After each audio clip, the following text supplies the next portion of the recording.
شہادت ہمارے ہاں بیان ہوتی ہے اس انداز میں کہ لگتا ہے کہ کسی مظلوم بندے کو کسی نے پکڑا ہوا تھا تو وہ سارے اسے مار رہے تھے اور وہ منتیں کر رہا تھا کہ مجھے نہ مارو. اتنی ہائے ہائے کی جاتی ہے کہ محسوس ہوتا ہے کہ امام علی مقام بڑے پریشان تھے کہ کسی طریقے سے، اور ان کا خاندان بڑا تکلیف میں تھا کہ جلدی کہیں کربلا سے نکل جائے. حالانکہ اس دھرتی پہ، اس کائنات پہ صبر، شجاعت، استقامت اور حوصلہ جس سے کائنات سیکھے گی وہ صرف امام حسین ہی ہے. اتنے بڑے صابر آدمی کے بارے میں اس طرح کا رویہ اختیار کرنا کہ وہ تو گویا اس طرح کر رہے تھے کہ بس کسی طریقے سے میری معذرت، تو یہ امام حسین کی مظلومیت سنا کے لوگوں کو اس طرح کا کر دیا جاتا ہے. یہ انداز بتایا جاتا ہے کہ شاید واقعہ کربلا رونے دھونے کا نام ہے، حالانکہ بات یہ نہیں ہے.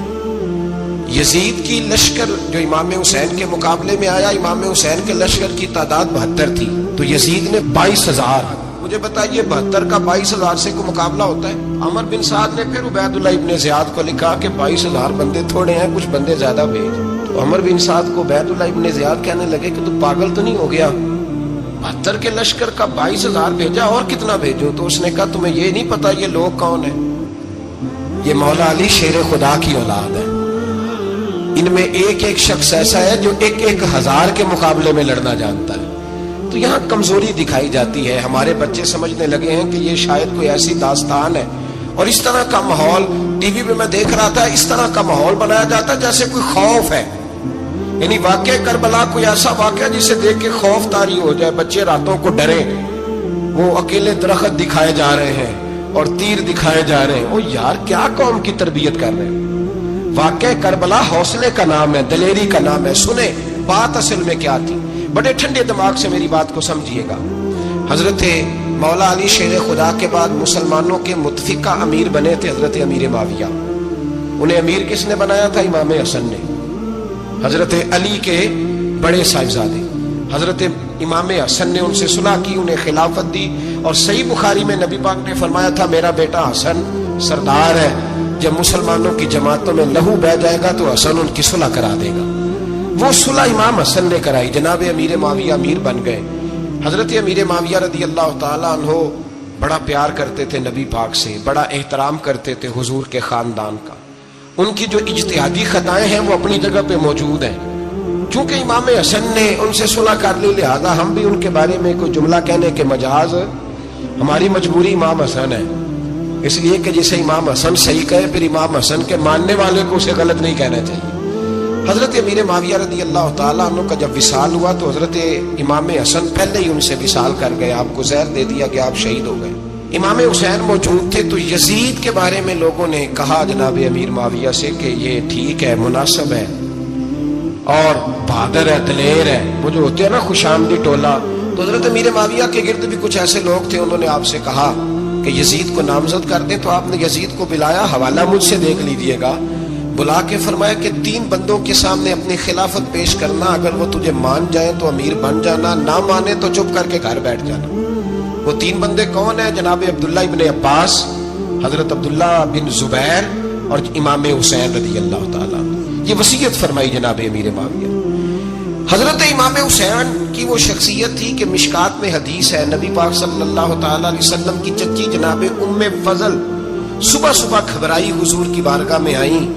عرض کی یا رسول اللہ صلی اللہ علیہ وسلم، آج میں نے عجیب خواب دیکھا ہے، میں ڈر گئی ہوں. حضور نے فرمایا چچی کیا دیکھا؟ عرض کی حضور میں نے دیکھا ہے کہ آپ کے وجود کا گوشت کا ایک ٹکڑا کٹ کے میری جھولی میں آ گیا ہے. حضور یہ کیا ہے؟ تو محبوب خواب سن کے مسکرائے، فرمایا چچی یہ پریشانی والا خواب نہیں، یہ تو خوشی والا خواب ہے. اللہ فاطمہ کو بیٹا عطا کرے گا اور وہ تیری گود میں کھیلا کرے گا. چونکہ وہ میرے وجود کا ٹکڑا ہوگا لہذا خواب تجھے یہ آئی ہے. تو امام حسین پیدا ہوئے، امام حسن کی عمر ابھی 11 مہینے تھی. تو نبی پاک نے امام حسین کو جناب ام فضل اپنی چچی کی گود میں دے دیا کہ فاطمہ کے لیے دونوں بچے سنبھالنا مشکل ہوگا. وہ خواب اس طرح پوری ہوئی. امام حسین سے حضور نے بڑا پیار کیا، بڑی محبت فرمائی نبی پاک سے. کچھ حدیثیں میں نے جمعے میں عرض کی تھی. حضرت ابو ہریرہ رضی اللہ تعالیٰ عنہ کہتے ہیں یہ واحد بچہ تھا حضور کے گھرانے کا کہ میں نے دیکھا کہ نبی پاک صلی اللہ علیہ وسلم بیٹھے تھے تو یہ حضور سے کہہ رہے ہیں، نبی پاک سے، کہ نانا جی اٹھ کے کھڑے ہو. کہتے حضور کھڑے ہو گئے تو کہنے لگے میں نے آپ کے برابر جانا ہے. بچے جو مرضی ضد کر لیتے ہیں نا. قد چھوٹا تھا, عمر 7.5 سال تھی. کہنے لگے نانا میں نے برابر جانا ہے. تو نبی پاک صلی اللہ علیہ وسلم نے ہاتھ پکڑ لیے, فرمایا چل پھر ہو جا برابر. تو حضرت ابو ہریرہ کہتے ہیں انہوں نے, حضور نے ہاتھ پکڑے, اوپر کھینچا تو امام حسین نے پہلے اپنے پیر حضور کے گھٹنوں پہ رکھے, پھر نبی پاک کے سینے پہ رکھے, اور جب ان کا قد سر تھوڑا سا حضور سے اونچا ہو گیا تو محبوب فرمانے لگے چل بس کر, تو نے تو کہا تھا آپ کے برابر ہونا ہے, تو اوپر نکل گیا ہے, چل بس کر. فرماتے پھر امام حسین نے زبان باہر نکالی تو محبوب ان کی زبان چوسنے لگے, پھر ساتھ لٹا لیا اور انہیں سونگھنے لگے. تو میں نے عرض کی حضور آپ حسین کو سونگھتے کیوں ہیں؟ تو فرمایا ابو ہریرہ مجھے حسین کے وجود سے جنت کی خوشبو آتی ہے, مجھے حسین کے وجود سے جنت کی. ایک دن حضور گزر رہے تھے, اصل اس طرح تھا کہ یہ نبی پاک کا حجرہ تھا. جن لوگوں کو اللہ نے مدینے کی زیارت کرائی ہے وہ جان سکتے ہیں, نبی پاک کا حجرہ تھا تو حضور کے حجرے کی اس جانب, یعنی مسجد کی جو بالکل سیدھ ہے اس کی بیک میں سیدہ فاطمہ رہتی. تو حضور اکثر نہ نماز کے لیے جب نکلتے تو حضرت فاطمہ کے حجرے کے پاس سے ہو کر دوبارہ محراب میں جاتے. محبوب حجرے کے پاس سے گزرے تو امام حسین رو رہے تھے, تو حضرت فاطمہ نے کسی بات میں جھڑک دیا تو امام حسین رونے لگے. تو نبی پاک نماز کے لیے گئے تو واپس لوٹ آئے, اور واپس تشریف لا کے کہا فاطمہ حسین کو کیا ہوا؟ عرض کی یا رسول اللہ تنگ کر رہے تھے میں نے ڈانٹ دیا ہے. کیا خوبصورت جملے ہیں حدیث پاک میں.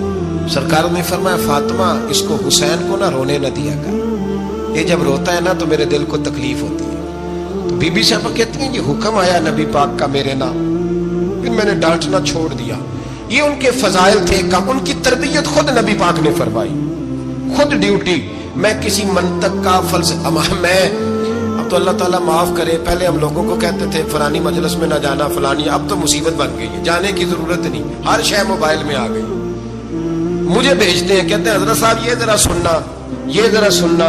کل کراچی سے کچھ مہمان آ گئے تو اب بچوں نے وہ کلپ سنبھال کے, یہ مولوی دیکھو کیا کہتا ہے. اب آیتیں پڑھی جا رہی ہیں قرآن پاک کی, اتنا ٹکڑا یہاں سے لیتے ہیں, اتنا ٹکڑا یہاں سے لیتے ہیں, وہ ملا کے پتہ نہیں کون سا مکسچر بنا رہے ہیں. کسی آیت کا ترجمہ نہیں, کوئی واضح حدیث نہیں, ایسے ہوا ہوگا پھر اس کو اس سے جوڑ لیں تو کیا بنتا ہے, اتنی جمع کر لیں. یہ کون سا دین ہے جو توڑ مروڑ کے بیان کر رہے ہیں؟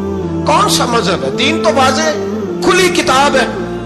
اب ہمارا یہ شوق ہے, ہم ہر تماشا دیکھنا چاہتے ہیں, ہم اپنے لوگوں کی قدر نہیں کرتے اور بڑی بڑی دور جا کے ہم غلط معاملات میں جاتے ہیں, پھر ذہن ہمارے شکوک کا شکار ہوتے ہیں. ہمیں سمجھنا چاہیے کوئی ایسی کسی دلیل کی ضرورت نہیں ہے.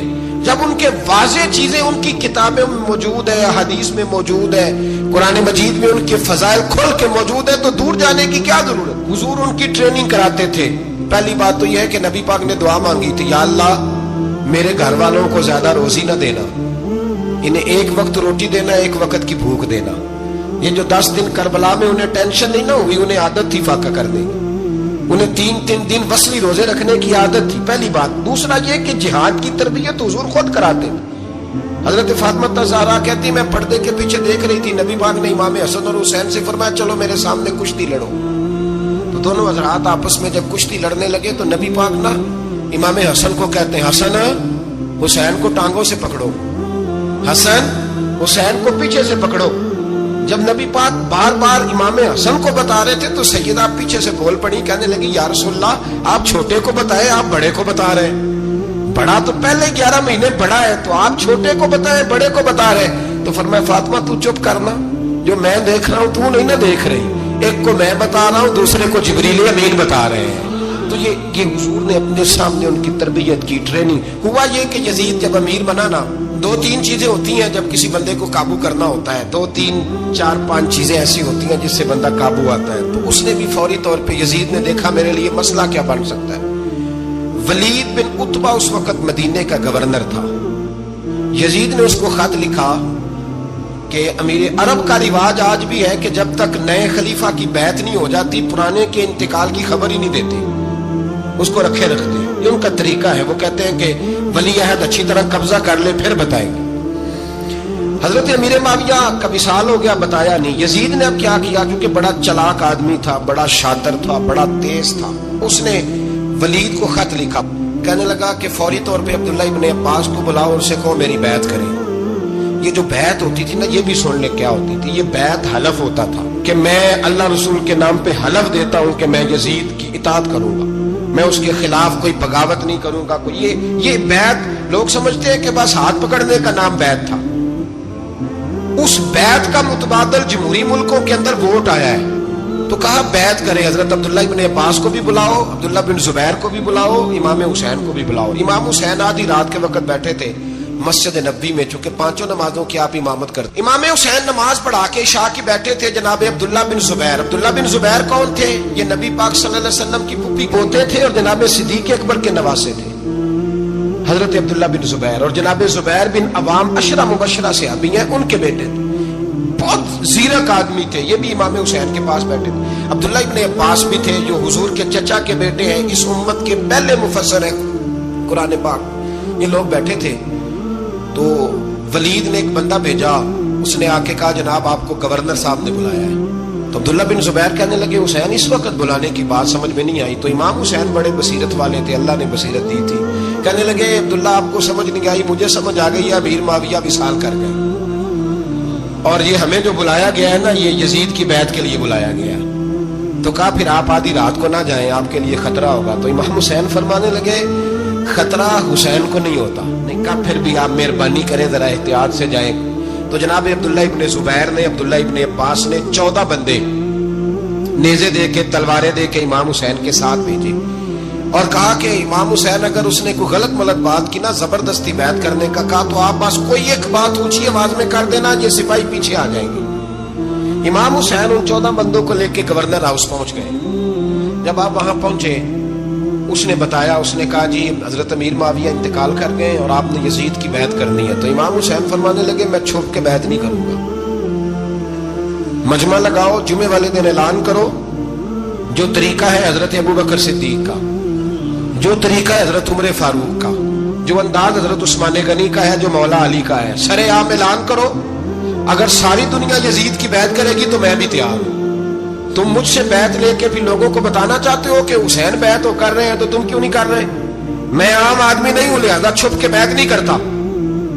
جب یہ بات کی نا تو ولید بڑا نرم دل تھا اور امام حسین کی شان کو جانتا تھا. وہ جانتا تھا یہ نبی پاک کا خاندان ہے. اس نے کہا جی مجھے تو حکم تھا، باقی آپ حضور کے نواسے ہیں، میں کل کچھ. وہاں ایک بڑا بدبخت شخص بیٹھا تھا، عبد الملک بن مروان.